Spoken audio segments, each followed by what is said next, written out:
What's up YouTube, Dreamkiller coming at you in another video, and welcome to another episode of DK Talks, the show that I shoot the shit about the latest movie I've seen, the latest game that I played, whatever and whenever I will talk about it. And God, I just realized it's been quite a while since I've done one of these. It's been quite a while because, I haven't been going to the movies lately because I've been trying to save so much money for personal reasons, and also not that many good movies have been coming out in my opinion, but one particular movie that we're going to be talking about is a good movie, and that is Doctor Strange, the latest Marvel movie to come out.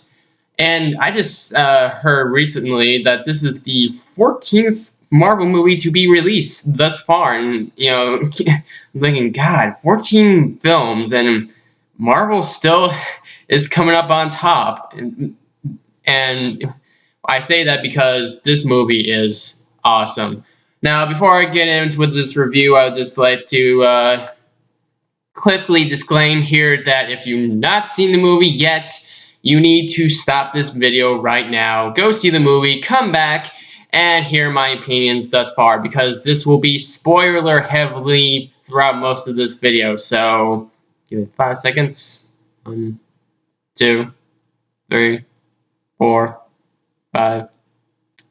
Okay, so overall, this movie was fantastic. A great cast, great special effects, great visual art direction, great cinematography. Everything was spot on. It's funny, it's action-packed. It's just everything you want in a Marvel movie. And once again, Marvel takes a character that hardly anyone knows about and puts them in a position where people can get to know them and get to like them. And this is the case. They did it with Guardians of the Galaxy. They did it with Ant-Man. Now they did it with Doctor Strange. Let me just put it out right here, right now. I know very little about Doctor Strange. I do know of his existence in the comic books, but I have never read a comic book ever in my life of Doctor Strange, ever. Like I said, I know his existence in the comic universe. It's never really just took the time to actually read the comics. When I was a kid growing up, my knowledge of comic books consisted of Spider-Man, a little bit of the Fantastic Four, a little bit of Batman, and Daredevil. And that's about it. My comic book knowledge is not that vast. And neither is a lot of people who are going to see this film. No, like hardly anyone. There's just a small majority of people who have actually read the comic books, but a majority of people who are going to see this movie do not know a damn thing of Doctor Strange, and that's fine. You don't have to know anything about this Doctor Strange to enjoy this movie. It really helps you learn about him through this movie, really. And if you like this movie and you want to get interested in comic books, then that's a good thing. I will say this, though, from what I hear, the comic books are pretty mind-trippy. And this movie is really mind-trippy, too. You will quickly know that this movie is very Inception-heavy. It borrows a lot of concepts from Inception and just multiply it times 10. The visual effects, the cinematography is so trippy.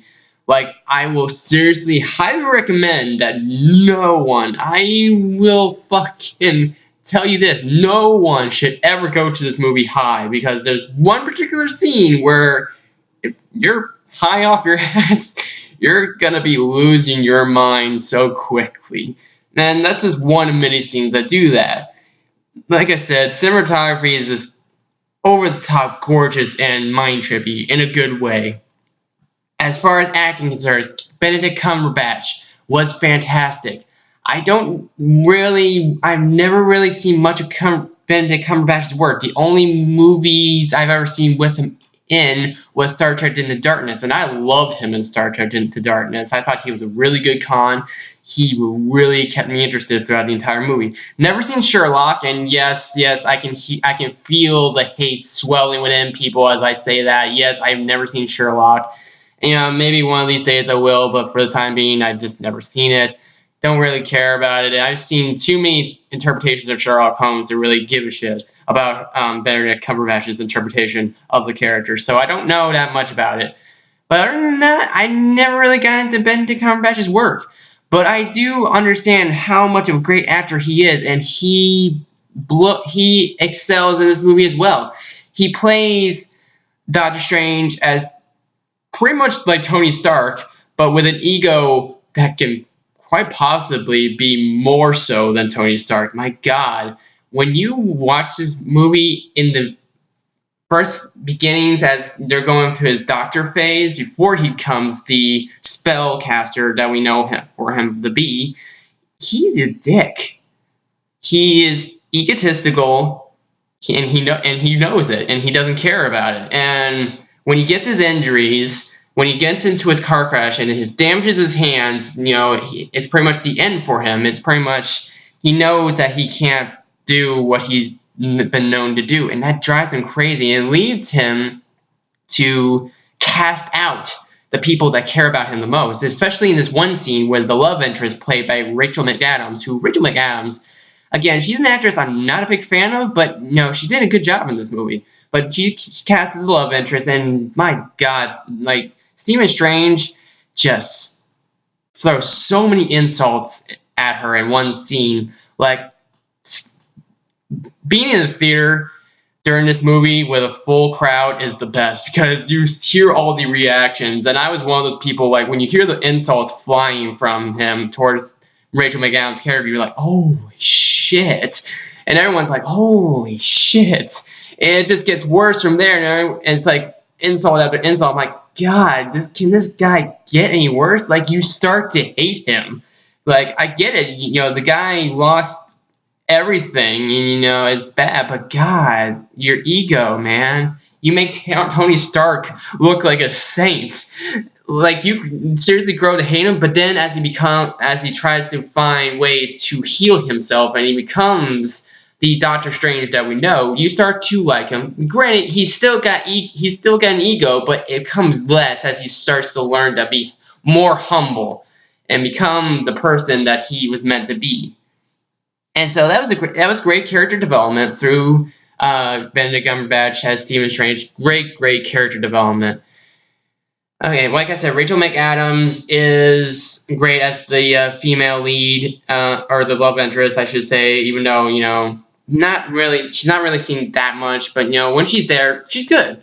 She provides some good humorous portions as well. And I'll get to the comedy in a bit. The person who plays the Ancient One, I don't know her real name, but she was really good. She did a really good job of portraying a mentor type character. And everyone was like complaining in the beginning when she was cast, because the original character of the Ancient One in the comic books was very different as opposed to this interpretation. But it really doesn't matter. Everyone is gonna make their own interpretation of a character.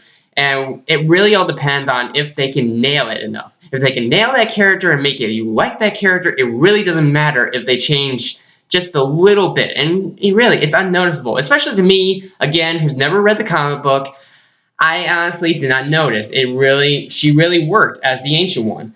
And so we got that. We got the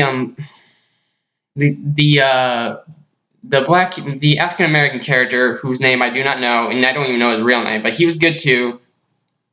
And the villain, it's villains, in Marvel besides Loki and besides Ultron and what will hopefully be a good Thanos. Besides those villains, Marvel villains, continue to be a little bit boring at times, and this movie is no exception. We got this one villain, I forget who his name is, but he's played by the he's played by the actor who played one of the Bond villains in Casino Royale, which I was so happy to see him. I liked him. He was a good villain in Bond, and he's a decent villain in Doctor Strange. But again, the movie suffers from boring Marvel villain syndrome, unfortunately, but it's not completely boring. There are some funny moments from him that I enjoy, especially this one scene that people brought up, and I brought up too, where Doctor Strange is like, he has this relic, or he's used on the villain. He's the villain starts to like worry a bit. But then when he notices that Doctor Strange doesn't really know how to use it, he's like, "You don't know how to use this, do you?" And this Doctor Strange just throws it at him. It's funny. There was a good funny moment, especially one time, like, "What, Mister? Who are you?" And Steven's like, "It's Doctor."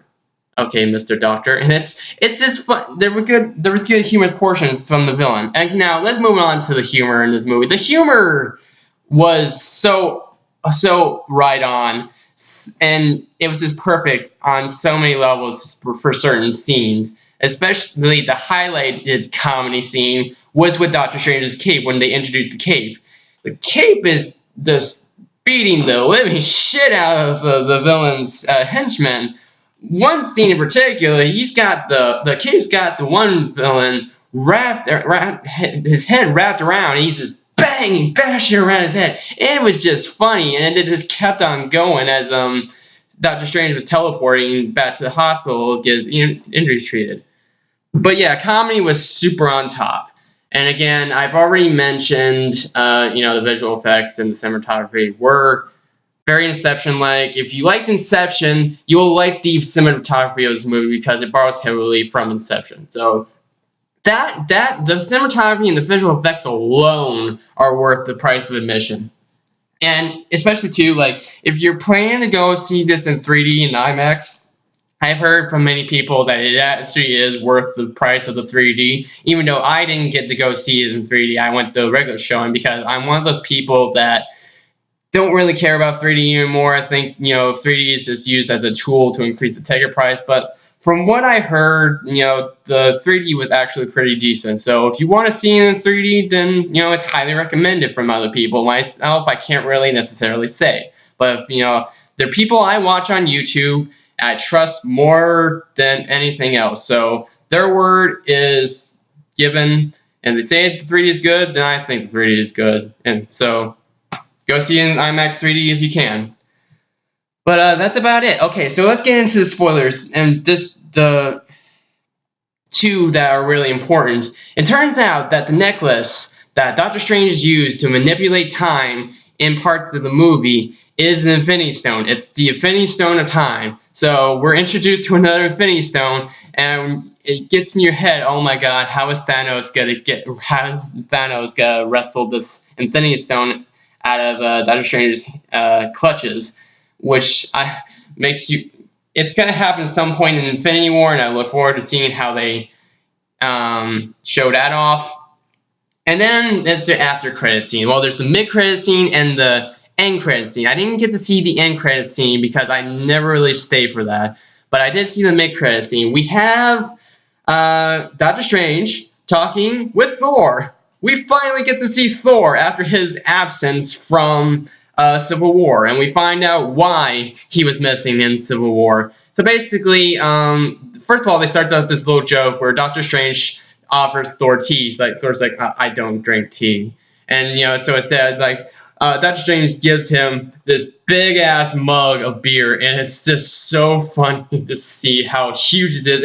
And Thor gulps it down in like 2 seconds, and then it magically refills so he can keep on drinking. It was hilarious. But Doctor Strange tries to get information out of Thor as to why Loki, villain, evil person, he's free. And Thor knows why he's free, and Thor pretty much explains that him and Loki are trying to work together to find Odin, which is kind of interesting because back in the second Thor movie, it made you believe that you thought Loki killed Odin, but apparently that's not the case. Apparently Odin's missing somehow, and Thor gives his explanation. They're trying to find Odin, and Doctor Strange is like, I'm in.